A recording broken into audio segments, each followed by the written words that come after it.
pas encore mort. Personne qui peut m'éradiquer. Fort, pour pas perdre il faut pratiquer. Je sors, je me vide la tête là où les constituent. Faut que je m'exerce, un stylo, une prod qui tue. Bonjour à tous, j'espère que vous allez bien. Aujourd'hui je suis très content. Je suis avec Lionel Digital, qu'on appelle Nounours. Voilà, à l'époque, c'est la grande époque. Nom de boxeur Nounours. Lionel, c'est un boxeur qui a opéré il y a un certain temps maintenant, dans les années 90. Oh non, même avant. 80, 87, 86, 80 même. Allez, j'ai commencé la boxe thaï à 16 ans. Et donc vous allez voir, Lionel il a un parcours impressionnant puisqu'il a marqué un peu les débuts du Muay Thai, puisqu'il a combattu à l'international, obtenu des titres de champion d'Europe au début vraiment du Muay Thai, et pour certaines raisons qu'il va nous expliquer, il a choisi assez rapidement dans sa carrière de s'expatrier plutôt avec la fédération de Hollande, voilà. Donc la fédération française de boxe thaï. Voilà. Donc installez-vous bien, on vous a fait ça dans un cadre magnifique. Et donc on démarre. Lionel, d'abord merci beaucoup d'avoir accepté cette interview. Bah non, c'est moi Antoine qui te remercie, franchement ça me fait grand plaisir. Au moins il y a des gens qui s'intéressent à la boxe thaï et puis j'espère que ça va continuer. Et donc alors, raconte-nous tes débuts. Tu as commencé à 16 ans, comment ça s'est Alors passé? j'ai commencé la saison à la boxe thaï, j'ai commencé, alors moi je viens du 78, c'est une façon de dire 78, bon. C'est une façon de dire, donc je viens de Houille.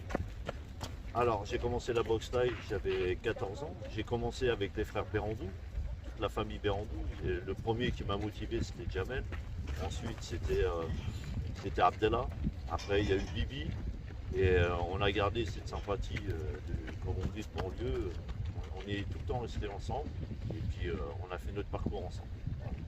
Et du coup, c'était dans quel club? Alors, quand j'ai commencé la boxe thaï, j'ai commencé aux Alouettes, c'était à Carrières-sur-Seine. Et c'était la grande époque, parce que à l'époque il y avait Bruno Benlamed, j'étais chez Gabriel Lamy, il y avait Bruno Benlamed, il y avait André Richardam, il y avait Rabat Wadi, il y avait Reski, tout ça c'est devenu des grands champions. Bon après on s'est quittés. Après c'est Bruno Benlamed qui avait repris la salle aux Alouettes, et après Gabriel Lamy, qui était le beau-frère à Pachi, c'est lui qui m'a tout enseigné, qui est parti directement, qui a rouvert un autre club. Il s'appelait à l'époque, excuse-moi de tout. Vas-y. Et à l'époque, il s'appelait, je crois, c'était le 107. Parce qu'il était avec son frère Raoul Lamy. Donc là, on est dans les années, ce que tu disais, 80... 87, si ma mémoire est bonne, parce que maintenant j'ai 54 ans, tu sais, je suis vieux. Si ma mémoire est bonne, ça devait être dans les 80. Un petit peu pour s'échauffer. Allez, 80, même avant 87, 85, 86. Et du coup, alors c'était vraiment le début du Muay Thai en France. Là, est-ce que tu as combattu rapidement? Comment s'est passé pour tes premiers combats? Mon premier combat, ce que j'ai fait, alors le premier combat, j'avais 16 ans.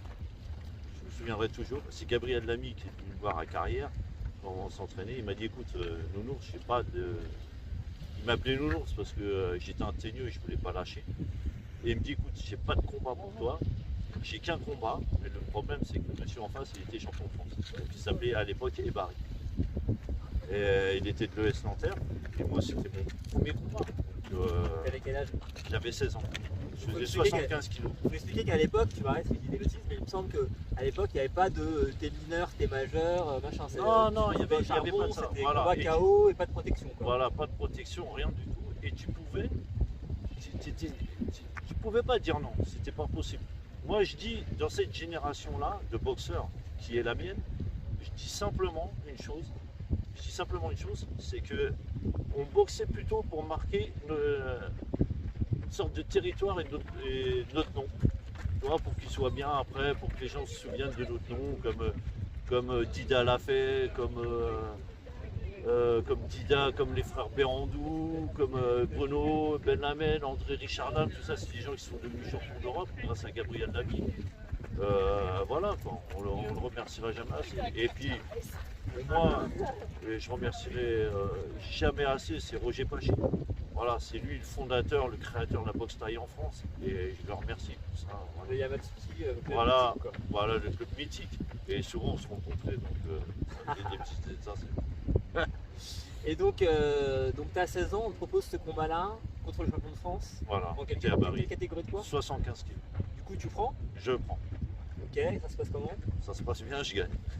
Magnifique. Voilà, premier combat. Bon, à l'époque c'était comme ça. Premier combat, donc champion de France. 5x3 direct? Voilà, 5 fois 3. Et pas de coup de dia. Non, pas de coup de dia. Et coup de coude ou pas? Non, à l'époque il n'y avait Ouais, pas de coup de coude, dia. Pas encore. Ouais, c'est ça. Pas de coup de dia, mais par contre, voilà, short et coquille ici. Les gants de boxe et Et rien. c'est parti. Et Thibaut Charbon. Ok, donc tu gagnes le combat. Voilà, je gagne mon combat. Donc bah, c'était une fierté. 16 ans, en plus, voilà, tu étais en professionnel, tu gagnes ton premier combat, qu'est-ce qu'il faut de plus? C'est sûr, c'est Voilà. sûr. Donc là, ça te lance. Ça me lance. Donc après, ce que je fais, donc, bah, je sors. J'avais reboxé une fois chez Desjardins. Chez André et René Desjardins, il avait monté un gala. À l'époque, il y avait Léon, je me souviens du direct, qui était en tête d'affiche. Donc moi j'avais reboxé, alors à l'époque c'était une demi-finale championnat de France contre David Falk. Non, c'était une demi-finale que je devais faire contre Serge. Et Serge de Pontoise, c'était à l'époque, il était, si je me souviens bien, il était à Pontoise, il était chez Lampron. C'était un Lampron, il était dur, très très dur, c'était un gros taille, franchement Lampron c'était un sacré coup. Mais bon, moi je ne l'ai pas rencontré, c'était Bruno à l'époque, il l'avait rencontré à Saint-Denis. Et je me souviens de ce moment-là parce que ça m'avait marqué, parce qu'il avait même fait saigner des oreilles Bruno Benlamène. Et Lampron, c'était vraiment un gros morceau. Ouais. Donc c'était un élève à lui, c'était pour les c'était pour aller en finale des championnats de France. Je refaisais un championnat de France.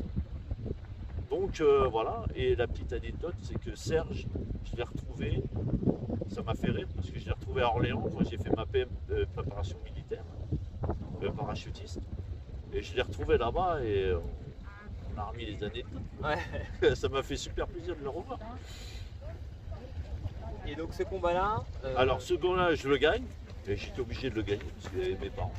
Ouais, je pouvais pas, il y avait mon père. Non, il y avait mon beau-père, pardon, parce que moi j'ai perdu mon père jeune. Et mon père était d'origine sicilienne.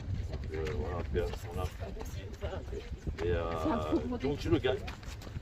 Donc bah voilà, je me retrouve champion de France. Et à l'époque dans les classements, c'était à l'époque il y avait un Tonga, je me souviens. Donc je devais boxer à Tonga, je ne l'ai pas boxé. Parce qu'après il y a eu toute une dérive avec Jamel Berandou. Donc après Gabriel Lamy il est parti. Moi je suis resté avec les frères Berandou. Et à l'époque avec les frères Berandou, et ben, on a trouvé parce qu'à l'époque si tu veux, il n'y avait qu'une fédération française de boxe thaï. Alors on arrive dans le dur là, ça Ouais, m'intéresse. voilà, c'est ça qui t'intéresse. C'était quoi, c'est la FBT? Il me semble, ouais, donc à l'époque c'était Mérès. Et Mérès, donc c'est lui qui s'occupait de toutes ces structures-là. D'accord. Mais Ça se passait bien ou pas déjà? Non, ça se passait pas très bien parce que c'était la meilleure fédération que j'ai connue, c'était plutôt la fédération Apache. À Roger Pachi, c'était plus structuré. C'était avant ou après? C'était avant. D'accord. Non, pardon, c'était après. Par contre, celle de comment on appelle ça? Celle de Mérès, c'était les toutes premières. Donc à l'époque, Jamel Berandou s'était embrouillé avec eux. Les frères Berandou s'étaient embrouillés avec eux. Et puis je sais pas pourquoi, et puis de toute façon ça m'intéresse pas, moi ce qui comptait pour moi c'était de boxer, voilà, c'est tout. Voilà, c'est tout. Après ça m'intéressait plus. Et puis donc on avait trouvé un bon sparring, comme on dit, et puis un grand promoteur, à l'époque c'était Clovis. Alors Clovis c'est un gros promoteur, vraiment un gros promoteur. Je suis ami avec lui sur Facebook. Il y a pas mal de gens, qui le connaissent. Et Clovis, il avait Rob Kaman à l'époque, il avait tous les Hollandais, il avait Rick Vathorst, il avait tous les anciens, Mustafa Yamali, il avait beaucoup de grands champions.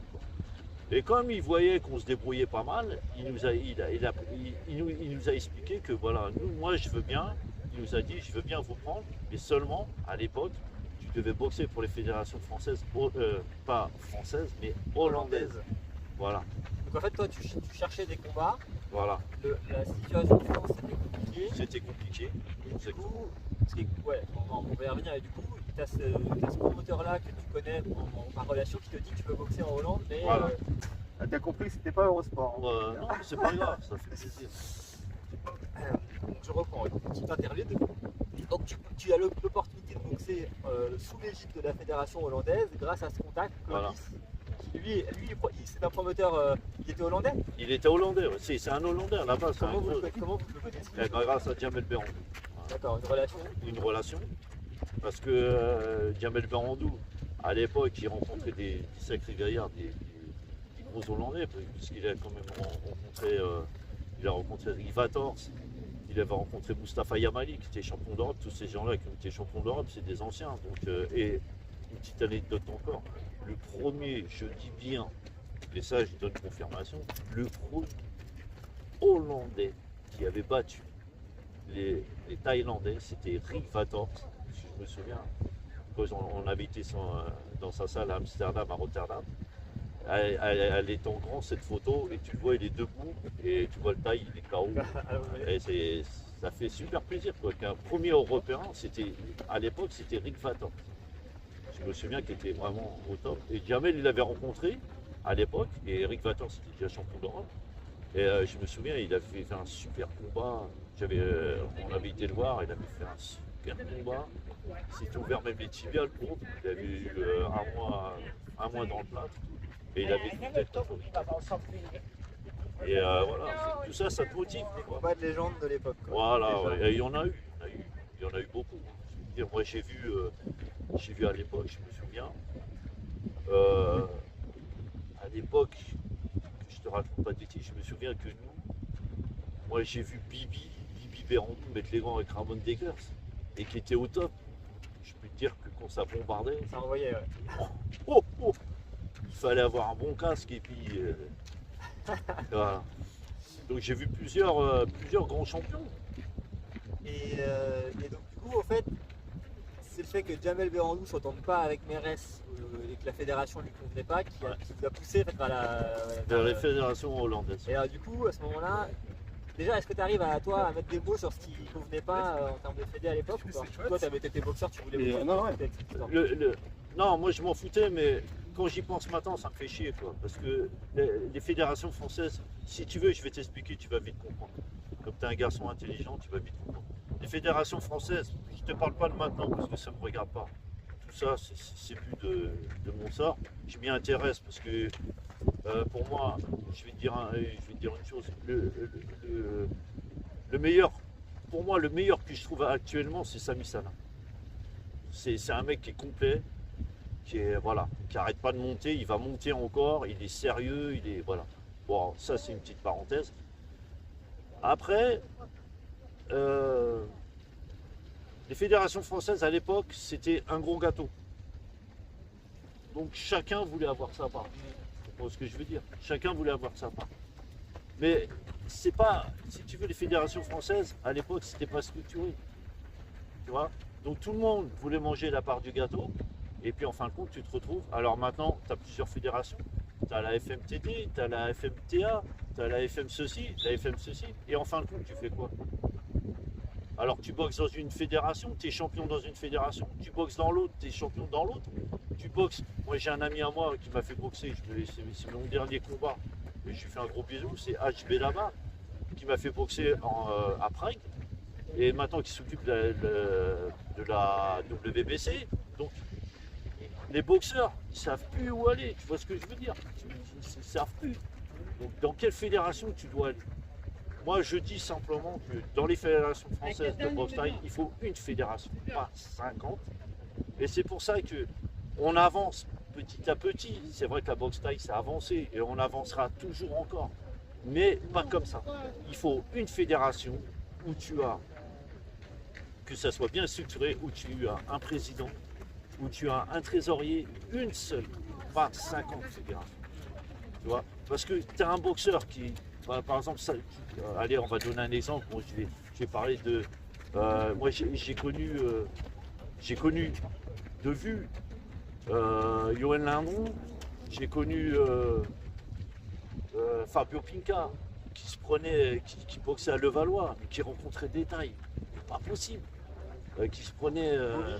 Voilà, ouais. Et à l'époque, ils n'étaient pas connus. Voilà, ils se prenaient des trempes, comme on dit, ils n'étaient pas connus. Mais maintenant, comme on dit, le travail à payer, c'est des grands. Il faut dire ce qu'il y est. Pinka, pour moi, c'est le top. Lindon, pour moi, c'est le top. 10 fois champion du monde, Pinka, c'est la même chose. Mais moi, j'ai vu ces gens-là arriver, j'étais dans les gradins, j'étais près du ring, je les regardais. Je pensais, je dis, franchement, ça me faisait vraiment plaisir de voir des gens comme ça boxer. Tu vois. Donc, alors, pour moi, ce qui me déçoit en la boxe taille, et je le dis ouvertement, tous les gens qui regardent nous diront, qui pensent bien ou qui pensent mal, c'est pas mon problème. Moi, tout ce que je peux dire, c'est que je remercie la boxe taille d'en arriver là où je suis. Voilà, c'est ça, c'est tout mon enfance, c'est tout mon parcours. Je les remercie, je les embrasse même ceux qui m'aiment, même ceux qui ne m'aimeront pas sur ce que je vais dire. Mais la boxe taille, moi ce que je regrette, c'est que la boxe taille ne soit pas aux Jeux Olympiques. Pourquoi? Parce que tout simplement, c'est ce que je t'explique, c'est la boxe taille, c'est un gâteau, tout le monde veut se servir. Voilà le problème. Je considère que les JO, ça serait vraiment la démocratisation ultime pour le Mais Muay Thai, bien sûr. vraiment l'exposition au monde entier. Mais bien sûr, pourquoi quand tu vois des gens qui font du badminton, tu leur donnes une médaille d'or. Là, tu as un boxeur qui va boxer, qui va faire un 5-2-3 sans rien, Ouais. Non, mais qui prend des coups, mais tu lui donnes pas une médaille d'or. Pourquoi? Quand tu prends des gens qui font du tennis avec une balle, ils ne s'esquintent pas ces gens. Donc voilà. Maintenant, pour moi, l'aboutissement, ça serait ça. ça serait ça, et de remercier tous les anciens de la boxe taille, comme Christian Bafir, comme Jamy, comme Couder, comme autres, pour qui j'ai boxé. Les remercier. Et ça sera un aboutissement pour. Voilà, la boxe taille est reconnue aux Jeux Olympiques. Ça serait reconnaître tous les anciens. Voilà, tous les anciens, tous les nouveaux, tous les gens qui ont été champions, tout, voilà. Et qu'on arrête de dire aussi un petit peu, des fois, parce que moi je vais dans les galas, qu'on arrête de dire un petit peu la boxe taille, ouais, c'est sport de braquage, c'est sport de cité. Ouais, alors ça, on en a parlé tout à l'heure, mais ça, je considère que ça va beaucoup mieux. Je pense que le Muay Thai se démocratise de plus en plus. Et je pense que cette image-là, elle est quand même un peu plus effacée maintenant. Et il y a de plus en plus d'enfants, de femmes, voilà, Oui, voilà, tout ouais. le public qui peut s'intéresser au Muay Thai. Et Ça, globalement, c'est vrai. on s'en sort un peu de cette image-là, même si ça peut encore arriver évidemment. Ça va être vite. Et donc, on revient à cette fameuse fédé hollandaise. Est-ce que quand tu arrives en Hollande avec Lovis, tu vois que ça se passe mieux, que ça se passe autrement? Tu vois une différence ou pas?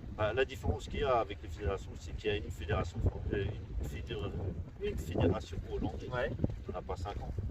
Donc voilà. Et à l'époque, moi je me souviens, quand tu venais pas aux entraînements, tu payais. Tu payais une amende. C'est vrai. Ah, et tu payais une amende, ça je peux te dire. Et Tu payais ratais un entraînement, Tu rentrais à un entraînement et tu payais une amende. mais tu ratais un entraînement, tu payais une amende avec qui? À ton coach à la salle là? Non, tu payais à ton coach à la salle. Au promoteur. C'est original. Ah oui, mais au moins tu étais sérieux. Ouais, C'était pas. c'est la première fois que j'entends ça. Ah ouais, t'entends ça, mais tu vois, ça se fait. À l'époque, ça se faisait. Et du coup là, t'étais dans une organisation où tu pouvais boxer beaucoup plus régulièrement. Voilà. Donc j'ai fait un championnat d'Europe contre John Newberder. John Newberder, c'était une référence, puisqu'après il était champion du monde. Donc j'ai pris sa ceinture. C'est laquelle? Tu l'as là ou pas? Alors voilà, elle est là. C'était la toute première. Alors, celle-là, voilà, je la fais montrer, c'est ma fierté. Attends, je vais la mettre un peu plus près. T'as une anecdote là-dessus sur la forme, non? C'est ce qu'on disait tout Ouais. à l'heure. Tadam! Alors vas-y, parle-moi de la forme, parce que ça, pour ceux qui débarquent, La forme que tu vois là, c'est une réplique des ceintures du Raja. Voilà, c'était les toutes premières en 90 qu'ils faisaient. Et que, voilà, donc, ça a été une fierté pour moi. Et du coup, c'était la première année en 90 où des ceintures de champion d'Europe Voilà. ont pris la forme des ceintures du Raja, c'est ça? Exactement. Donc maintenant, ils les font, je sais, au championnat de France, à peu près. Ouais, c'est vrai. C'est à peu près. Et puis voilà. Donc celle-là, c'était contre. Alors, celle-là. On fait tomber dans la cacaillerie, les mecs. Ouais. C'est bon, c'est là. Attends, on en parlera, on va le faire dans l'ordre, on va le faire dans l'ordre. Et vous avez vu, le monsieur, il y a un petit palmarès quand même. Donc, première ceinture des champions d'Europe. Voilà. Toi, t'étais content? Ouais, c'était. Voilà, toujours content, c'est dans la progression. Ma question, c'est que là, en fait, là, tu boxais avec la fédé hollandaise, on avait bien compris. Tu t'entraînais avec les mecs là-bas. Voilà. Mais du coup, tu vivais là-bas? Non, je vivais pas là-bas. On vivait, à l'époque, on avait une salle, je me souviens, à Pigalle. C'était à la butte Montmartre. Donc on avait Clovis qui se déplaçait, qui venait nous voir, qui nous proposait des combats, par téléphone ou par voilà, et qui nous proposait des combats. Donc on acceptait, mais toujours sous l'influence des fédérations françaises. Et donc du coup, parfois quand vous vous entraînez, vous alliez mettre les gants là-bas avec les gars, comment ça se passait en fait? Des fois, oui, bien sûr, avant de boxer, on mettait souvent les gants. Donc c'est comme je t'ai expliqué. Moi j'ai mis des gants, j'avais mis des gants souvent avec Ivan Thorn, parce qu'après Ivan Thorn, c'est le premier qui est venu le premier Hollandais qu'on a décroché de la Hollande pour le faire venir à Paris, puisqu'il avait rencontré Samson le bûcheron. Je sais pas si. Si, je connais. Voilà, et ben on l'avait croisé, il était venu chez nous à la butte Montmartre, là, où on avait la salle, parce qu'à l'époque l'entraîneur c'était Jamel Bérandou. Et c'est là où on avait la salle et on l'avait croisé, on lui avait mis plein la tête. Mais quand je te dis plein la tête, c'était vraiment parce qu'on lui avait dit Samson c'est quelqu'un de dur. Et c'est vrai qu'à l'époque, Samson c'était. Bah, t'as connu Samson, hein, c'est le palmarès qu'il a. C'est vrai qu'il a pris des coups comme jamais il en a pris. Et contre Samson, il a tenu un 5-2-3. Ouais. Il lui aura pas fait de cadeau.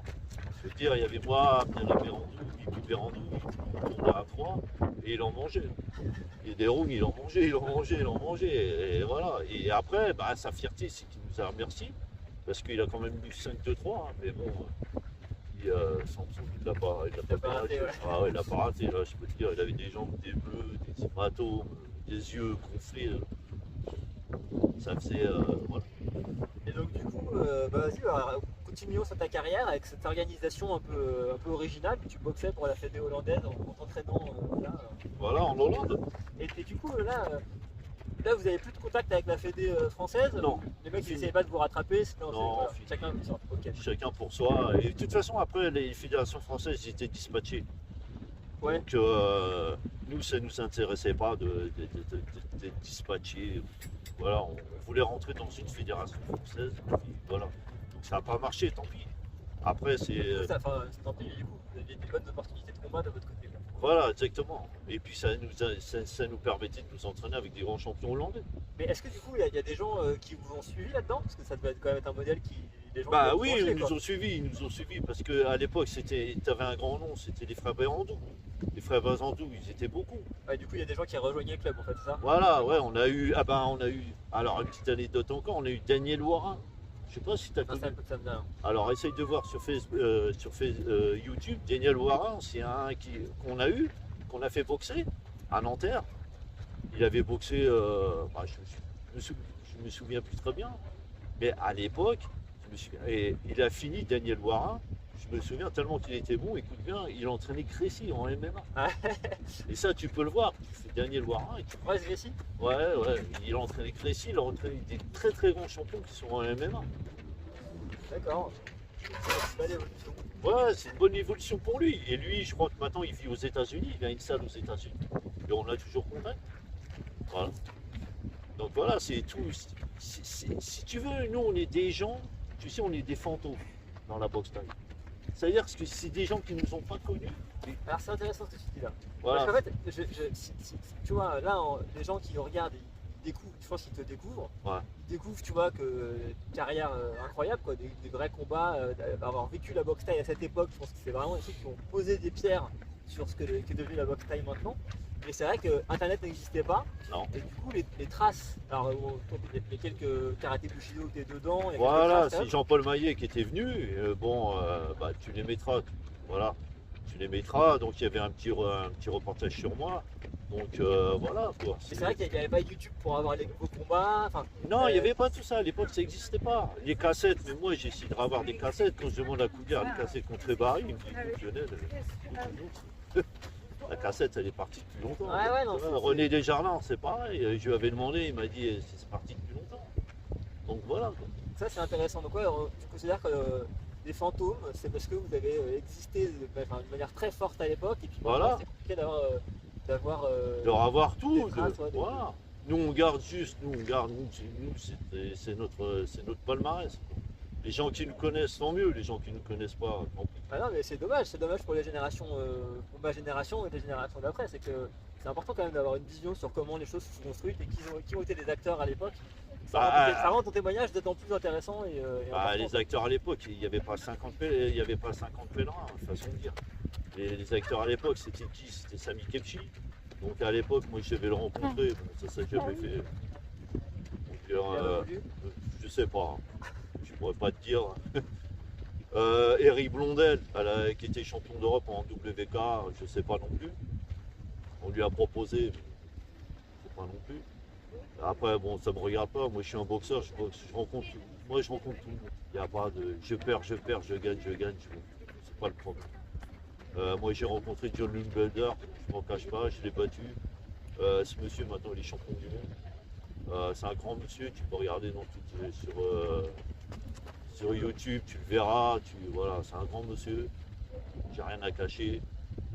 Voilà. Moi, je rencontre tout le monde. Voilà. On m'a dit à 16 ans de rencontrer Barry, j'ai pas refusé. J'ai pris, j'étais champion de France, tant mieux. J'aurais perdu, ça aurait été la même. Voilà, je fais pas de différence. Non mais c'est dommage effectivement que les témoignages de cette époque-là, il y a quelques grands noms qui ressortent un peu, tu vois. Mais t'en as beaucoup, t'as même, regarde, je peux t'en dire d'autres. Moi je voyais boxer et j'aurais bien voulu les boxer, c'est comme t'as Kenish, Farid Kenish. C'est un grand monsieur, c'est un monsieur qui faisait 1m90, qui a été champion d'Europe, pareil, qui était chez Omar Benama, du haut Nemo. Voilà. C'était avant Danny Bill ça encore. C'était avant Danny Bill, à peu près à la même époque, je crois. Ouais, c'est peut-être croisé alors. Voilà, après t'avais Duarte, t'avais Moussa Sissoko. Bien sûr. Voilà, bon, tu vas sûrement faire une interview de Moussa Sissoko. Ah, j'aimerais bien, écoute, je sais pas s'il regarde la chaîne du web, mais j'aimerais bien. Voilà, ouais. Je pense que tu avais interviewé aussi Danny. Danny, bien sûr. Ouais, Danny, c'est un tiers-monde. C'est l'état pur de la boxe taille à l'époque. Je comprends plus rien, moi, du coup. Je plaisante, bien sûr, mais ouais, Danny Bill, incroyable. Danny Bill, c'était il n'y avait pas de façon de le décrire parce que c'était quelqu'un de. Voilà, c'était. Pour moi, c'était comme un ange qui volait, quoi. Tu vois, rien, le mec, tranquille. On dirait qu'il. C'était un poète, pour moi. Le poète de la boxe taille. Parce que, bon, tout ce qu'il faisait, il le faisait bien. Et puis, voilà. Voilà, c'était quelqu'un. Mais je pense que Danny Bill, ce que j'aimais beaucoup dans Danny Bill, c'était un calculateur. Tu vois. Avant que l'adversaire frappe, il savait déjà. Il savait, et c'est pour ça qu'il était toujours au top, quoi. Donc voilà. Ouais, alors et les autres ceintures, comment ça s'est passé? Celle-là c'était en 90, on l'a présenté. 90, ouais. Alors l'autre, celle-là, c'était contre. Alors, une petite anecdote à mon ami Farid Benatia, voilà, que j'ai rencontré, que j'avais mis KO à Maubert Mutualité. Alors, voilà. C'était la première salle où il y avait de la boxe taille en France. Voilà. Où tu avais des rencontres France-Thaïlande, voilà. Et à l'époque, c'était toujours pareil, toujours en conséquence avec la Fédération française hollandaise, c'était Couder. Je me souviens plus si c'était Couder qui avait monté le gars-là. Il m'avait dit, écoute Lionel, voilà, j'ai Farid Benatia, si tu veux, j'ai un combat. Façon très large, quoi. C'est pareil, t'es champion d'Europe. Mais hop, on rebolote. Là, c'est laquelle? Alors, c'est celle-là. Attendez, je vais la montrer. Donc, ça, c'est le format du Lumpini. Voilà, en forme du Lumpini. Ça, c'était je crois, une des premières qui donnait au Lumpini. Voilà.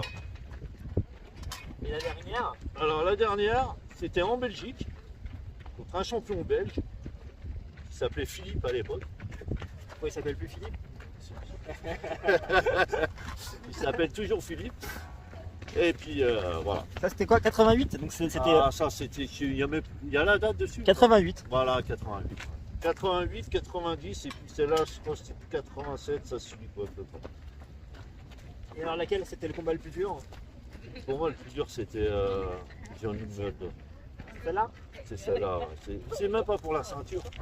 Non, C'est- après, ouais. C'était dur.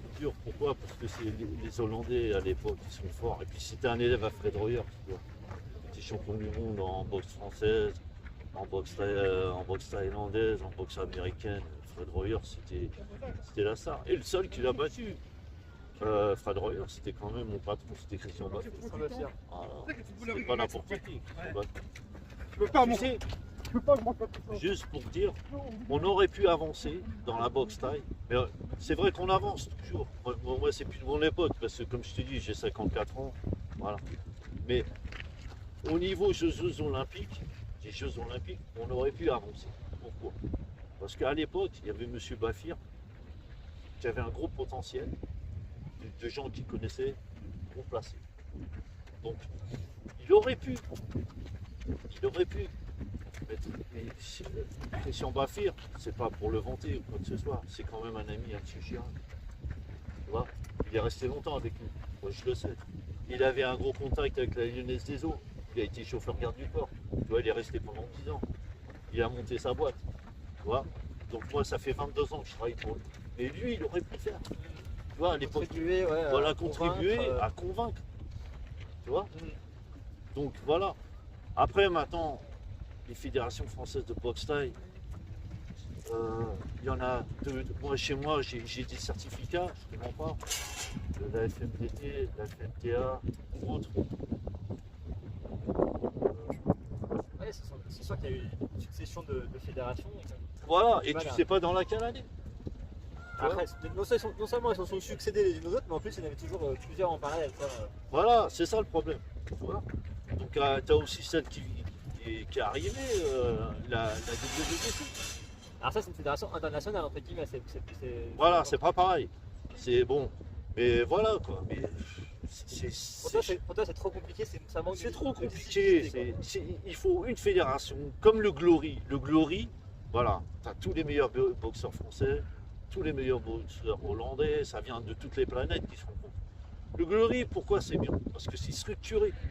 Tu as un promoteur, et le promoteur, je crois que c'est, si je me souviens bien du promoteur, à l'époque de cette année, je crois que le promoteur, c'est le beau-père à Ramon Dekers, qui est décédé, pauvre paix à son âme.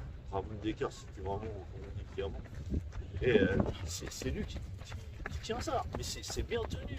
Tu as une trésorerie, tu as un sponsor. Ils ont des petits emmerdes, je crois, de trésorerie, mais bon. Bon, Ce que tu veux dire, sur la durée, ça Voilà, sur la durée, ça dure, tu vois. Et il n'y a qu'un monsieur qui est là. Il y en a qu'un, il n'y en a pas 100. Après, voilà, ce que je te disais tout à l'heure, je trouve que c'est compliqué de comparer des organisations privées, tu vois, et avec des fédés qui démarrent quasiment bénévolement au début. Là, je pense que les mecs ils sont arrivés directement avec des moyens. Ils ont monté un truc qui leur a rapporté de l'argent, qui leur permettait de maintenir. C'est comme l'UFC, le ONE FC. Il y a des modèles qui arrivent à mettre en place, qui fait que ça marche bien. Mais on pourrait se poser la question de pourquoi est-ce qu'une fédé nationale n'arrive pas à faire ça, hein. C'est une bonne remarque. Bah voilà, c'est pour ça. C'est ça que j'arrive pas à comprendre. Voilà. Donc voilà. Mais moi, mon but, pour moi, parce que comme je suis ancien boxeur, et ça m'a attristé de ne pas boxer en France. J'ai boxé en France 2-3 fois. Pas plus. J'ai fait un championnat de France, j'ai jamais été champion de France. Pourquoi? Parce que bon, à l'époque, je devais rencontrer David Falk. J'étais en tête d'affiche avec André Richardam, c'était à Gagny. Donc j'ai perdu, j'ai pris un KO. Pourquoi? Je ne m'étais pas entraîné. Et ça, bon, je m'en veux qu'à moi-même. Mais c'est pareil, Gabriel Lamy à l'époque, il m'avait dit, écoute Lionel, j'ai pas de 82 kilos. À l'époque, j'avais grossi, j'étais à 82. Il m'a dit, j'ai eu David Falk. J'ai David Falk à Gagny. Et il m'a dit, et j'ai pas refusé. Je revenais de vacances, j'étais gras comme un. Voilà, bah oui, tu vois, en vacances, tu manges, voilà. Et j'avais grossi, de 75, tu vois, j'étais passé à 82. Donc j'avais grossi. Et à une semaine du combat, il avait personne. À l'époque, je ne sais plus si qui devait le remplacer, et il n'est pas venu. Et il m'a dit, écoute Chanel, voilà, il y a un trou si tu veux. Et je lui ai dit, attends, Gabriel, j'arrive. Je me suis pas entendu. Il m'a dit, c'est pas grave. Il m'a dit, voilà. Donc j'ai pas refusé, j'ai été, j'ai pris un carreau, j'ai pris un crochet, j'ai vu Darvador en haut, et puis je suis redescendu, quoi, tu vois. Donc voilà, mais ça m'a pas empêché, d'après d'être champion d'Europe dans une autre discipline qui est Fédération française hollandaise. Voilà. Mais c'est voilà, je regrette rien.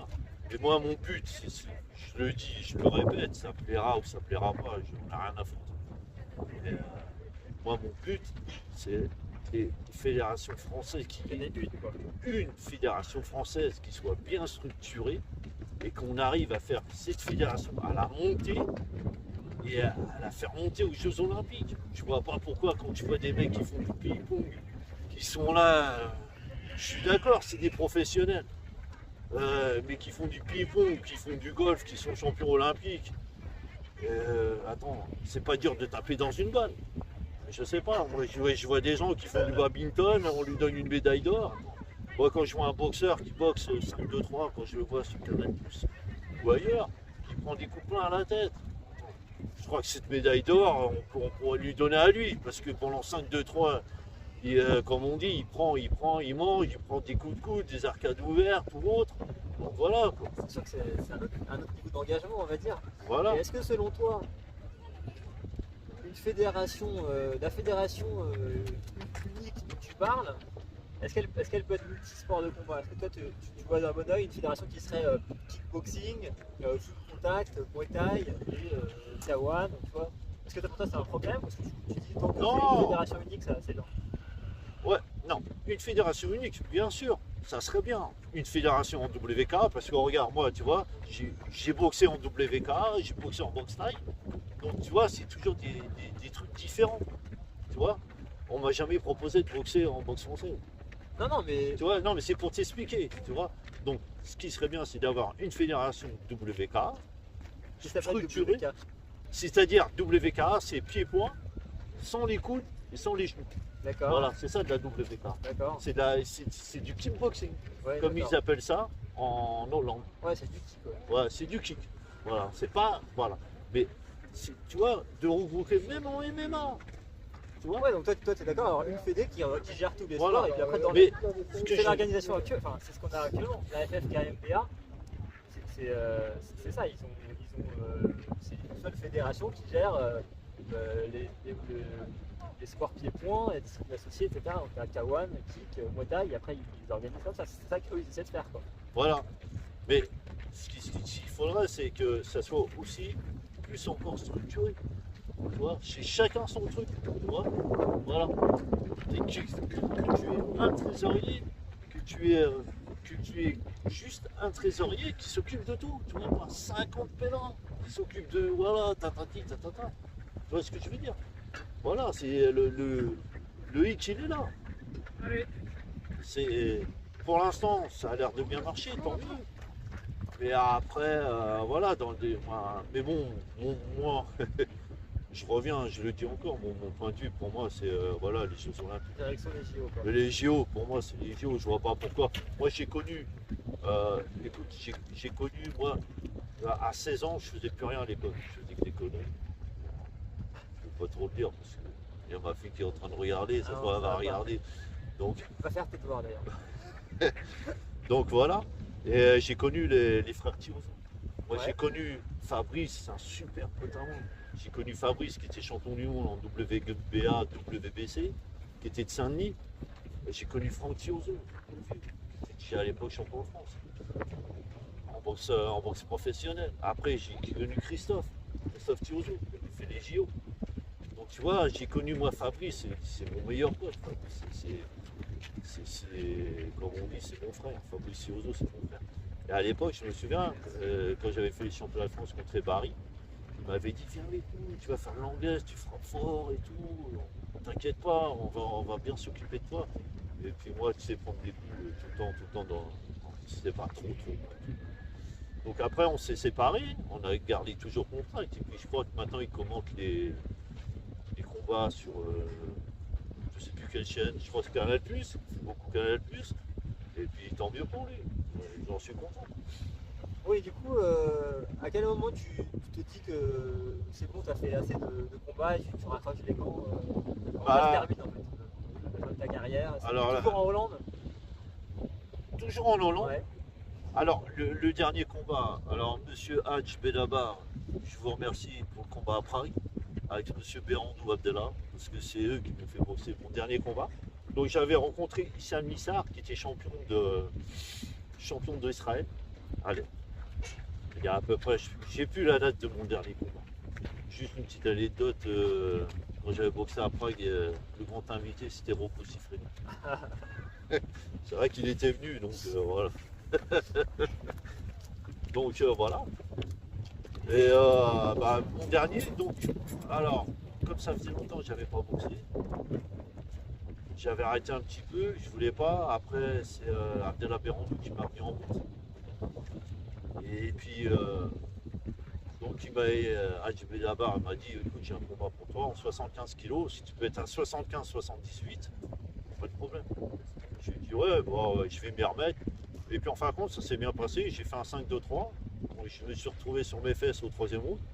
Et puis je lui ai remis une deuxième, lui il est reparti au 5e sur ses fesses. D'accord. Donc voilà, on a fini match nul. Match nul. Voilà. Mais ça fait, si je te dis, ça faisait au moins 8 ans que je n'avais pas boxé. Voilà.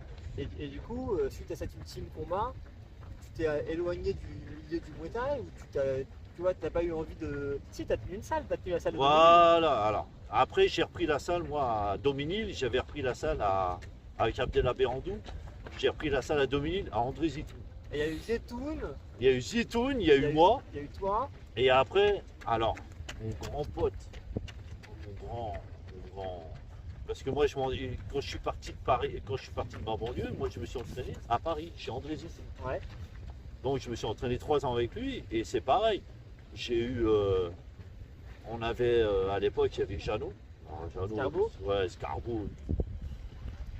Le charbonneur, toujours avec son anglaise. Et je lui fais un gros bisou. Il y avait Jeannot, il y avait Nicolas Ciboulot. Ouais, Pilos. Milos, tu pourras lui demander, il te parlera de moi. T'avais encore t'avais Nash, Ouais. le poids lourd qui est en Thaïlande. Donc, alors lui c'était mon sponsor, je faisais toujours avec lui. Après il est devenu champion du monde. Donc voilà, on était à peu près 80-100 élèves. Tu as repris après la salle. J'ai repris la salle parce que André est parti. J'ai repris la salle avec André. Non, tout seul, pardon. J'ai repris la salle. Et après, moi, ça m'a pas trop plu parce que, tu sais, tu as toujours des gens qui sont toujours derrière leur argent. Et, tu sais, les jeunes d'aujourd'hui, il faut les connaître. Voilà, ils n'ont pas beaucoup d'argent. Tu sais, il faut dire ce qui est. Un étudiant, il n'a pas beaucoup d'argent. Donc, il faut quand même les aider, tu vois. Et le principe de dire, ouais, va lui dire de payer, tu vois, ça me plaisait pas. Ok. C'est pas mon truc. Ouais. Tu vois, c'était pas à moi de le dire. Tu vois, donc je me suis embrouillé et j'ai rencontré Jeannot. Et Jeannot, il m'a dit, alors nous, ce qui se vient, voilà, voilà. Et après, je lui ai dit, bah, écoute, il y a une place qui se libère. Et essaye d'aller va voir, voilà, au club Dominique. Et puis ça s'est fait comme ça, donc ils l'ont enquillé là-bas, et puis voilà. Scarbo a repris Doménil, c'est ça. Ouais. Voilà, Scarbo, et là il m'a dit reste avec moi Nounours, parce qu'il m'a dit voilà, je vais faire venir beaucoup de champions, comme Rob Kama, il a fait Samad Payataro, il a fait venir des grands noms, et il m'avait dit on va faire un. Mais moi je pouvais pas, parce que moi, bon, à l'époque, après, moi c'est pas que ça m'intéressait plus, moi ça a toujours été mon plan. Moi j'ai quand même eu dans mon club, au club de Ménil, j'ai eu Damien qui était champion de France, j'ai eu Tarek Benfic, tu as dû connaître. Ça me dit rien. Donc maintenant, qui est à Bercy, qui travaille dans les impôts, qui était champion du monde, qui était chez André avant. Bon, ils sont embrouillés tous les deux, après bon, c'est leurs histoires. J'ai eu une fille qui était championne de France, tu vois, donc voilà. Après, j'aurais pu en former d'autres. Après, moi, je pouvais plus, c'était pas trop. Voilà, j'ai eu ma fille, après je devais travailler. T'es passé à autre chose. Je suis passé à autre chose, et puis j'ai rencontré Christian Bafir. Et puis il m'a dit, écoute, moi, si tu veux, si ça t'intéresse, j'ai une place pour toi. Je peux te mettre responsable chez Cartier au Trésor de la Paix. Je lui ai dit, bah écoute, pas de problème. Et puis maintenant, ça fait 22 ans que je travaille pour Christian Bafir. Voilà. Du coup, tu regardes encore tu suis encore l'actualité du mois, tu parlais de Sami Sana tout à l'heure, tu regardes encore. Ouais, je regarde, encore je suis toujours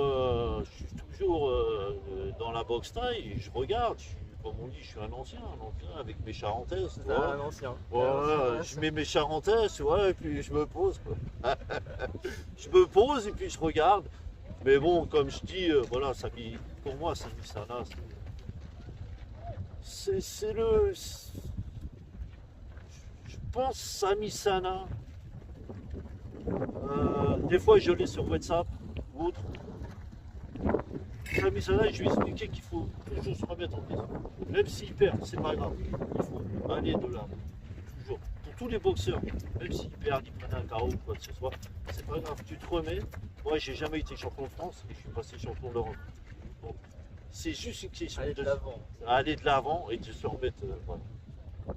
Sami Sana qui a eu sur la chaîne Bigo une interview, pour ceux qui n'ont pas pu vous remettre évidemment, n'hésitez pas. Voilà. Et Sami qui est une gentillesse incroyable. Ah, Sami, c'est. Bah, moi, je le vois pas, Sami.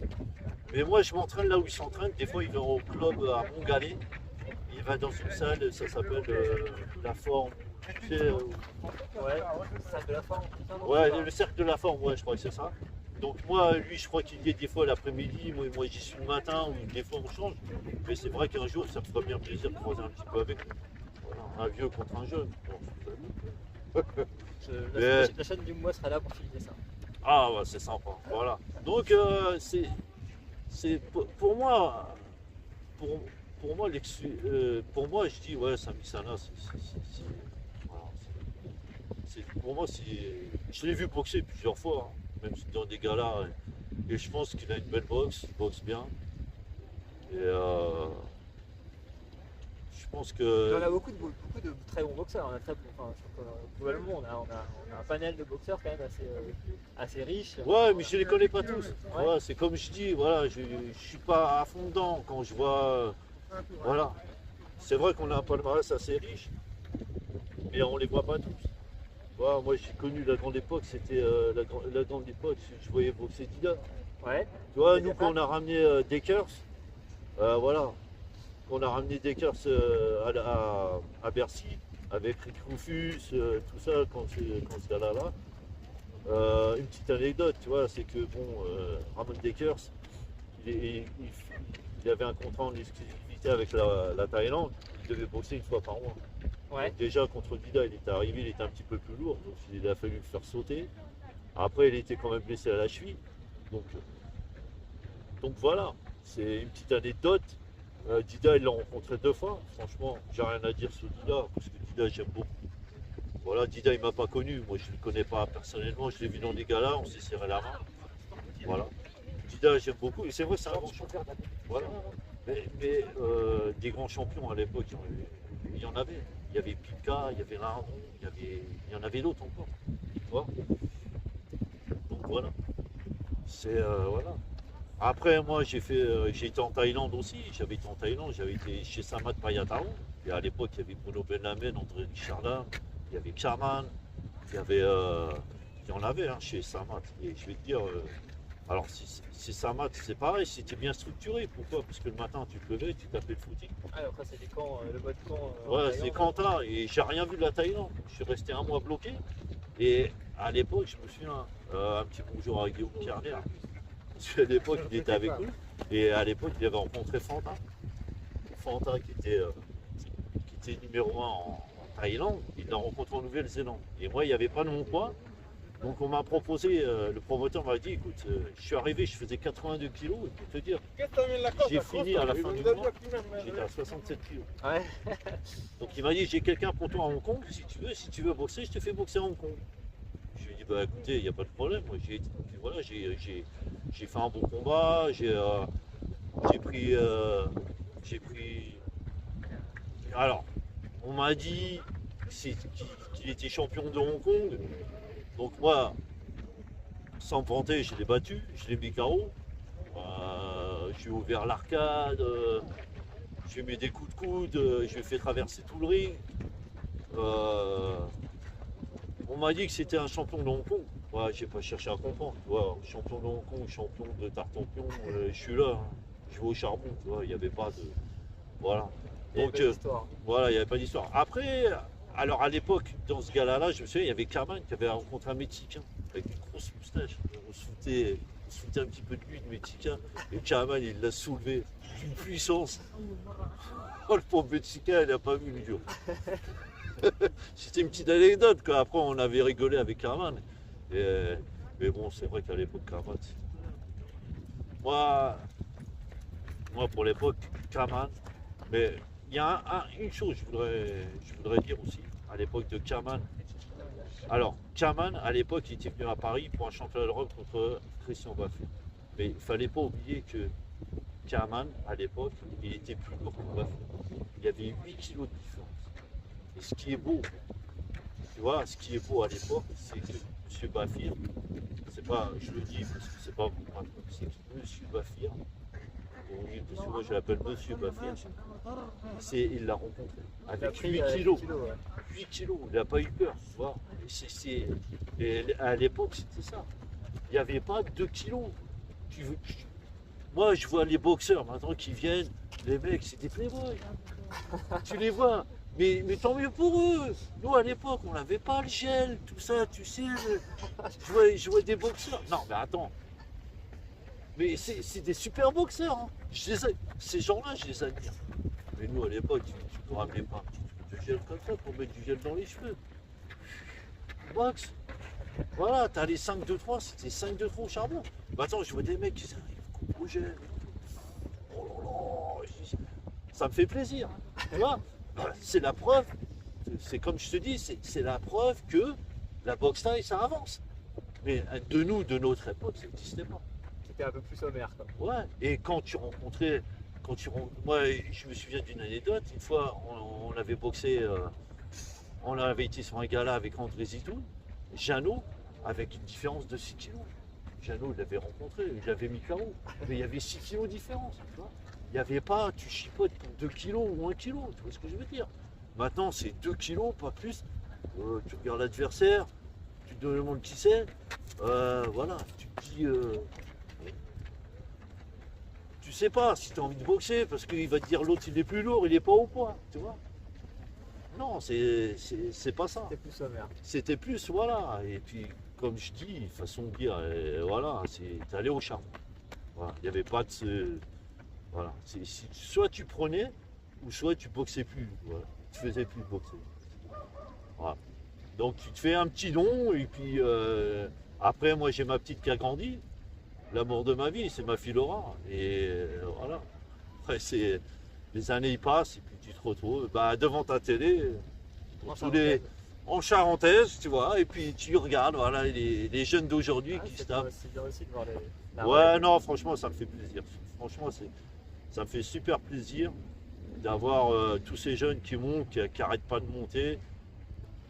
Et puis, non, après, moi aussi, ce que j'ai fait, c'est que en parallèle, j'ai commencé à travailler au Parc des Princes. Donc, si tu pourras la mettre la vidéo, ça serait bien. Elle est sur mon Facebook. Peut-être tu l'as vu ou pas. J'ai commencé à travailler au Parc des Princes. Donc on s'occupait beaucoup de l'événementiel, tout ce qui était joueur, tout ce qui était. Donc je me suis retrouvé à la porte. Et puis à l'époque, c'était Thiago Silva. Thiago Silva, je crois qu'il avait pris un coup de tête. Je sais pas si tu te souviens, par à Marseille. C'est pas très fou. Donc j'étais à la porte. Et puis un préparateur physique qui est venu, qui m'a dit tiens, écoute, Lionel, je sais que tu as un bon palmarès en boxe taille, je voudrais que tu me donnes des cours de boxe taille. Et je lui ai dit, mais moi c'est de la boxe taille. Il m'a dit, mais c'est pas grave, moi j'aime bien et tout, voilà. Et puis après, on a sympathisé. Alors ça, c'est un petit clin d'œil à mon ami Denis Lefebvre, qui est préparateur au PSG, qui s'occupe de tous les joueurs comme Neymar, comme tous les joueurs comme Verratti, et tous ces joueurs qui sont blessés. Et on a sympathisé ensemble et j'ai commencé à donner des cours là-bas. Donc j'ai eu quelques joueurs et puis on a continué sur cette marche-là. Et puis de temps en temps, j'y retourne et puis je donne des cours de boxe. Ça va. Ouais, c'est bien, ça te permet de connaître, comme on dit, un autre monde. Et puis voilà. Un peu dans le milieu. Voilà. Boxe, transmettre. Voilà. Comme je dis, je critique pas la boxe taille, je critiquerai jamais parce que c'est comme on dit, un proverbe de l'ancien qui dit ils m'ont donné à manger, ils m'ont tout appris. Voilà. Donc voilà, c'est l'école de la vie la boxe taille. Il n'y a pas de. C'est l'école de la vie. C'est l'école de la vie, ça t'apprend. T'as plein de choses à apprendre à être bien, à être droit, à plein de choses, à respecter les gens, voilà, et à respecter ton adversaire, même si tu le mets KO. Voilà, pour moi, la boxe thaï, c'est l'école de la vie. Et je suis arrivé où j'en suis aujourd'hui. Voilà, grâce à la boxe thaï. Voilà, et je les remercierai jamais. Maintenant, après, ce qui se passe dans les fédérations françaises de boxe thaï, c'est autre chose. C'est pas. Voilà. Écoute, Nounours, merci infiniment. C'est un bon mot de la fin, je trouve. Le Muay Thai, c'est l'école de la vie. C'est bonne conclusion. Merci infiniment d'avoir accordé cette interview. Non, D'avoir raconté un peu ton parcours. c'est moi qui te remercie. Et c'est bien que les gens comme toi s'intéressent à la boxe thaï. Il faut encore que ça progresse. Et je passe un appel, parce que si dans tous les grands noms de ces années-là, tous ceux que tu as cités et tous les autres, il y en a qui sont intéressés pour partager un peu leur, comme tu l'as fait, leur parcours, leur carrière, parler de ces années-là, moi ça m'intéresse énormément de diffuser ce genre de choses sur la chaîne du Mouet. Et donc il ne faut pas hésiter de me contacter, hein, c'est avec un grand plaisir que j'échangerai avec vous. Donc écoutez, je vous dis à très bientôt pour une prochaine vidéo. J'espère vraiment que vous aurez apprécié cet instant partagé avec le Nounours aujourd'hui. À très bientôt. Merci à vous. Et puis, le dernier mot de la fin, vive la boxe thaï. Vive la boxe thaï. Voilà. Surtout que la boxe thaï est aux Jeux Olympiques. C'est surtout ça. Voilà. Prends tes bottes et ton cas, ouais, c'est parti pour la vraie averse.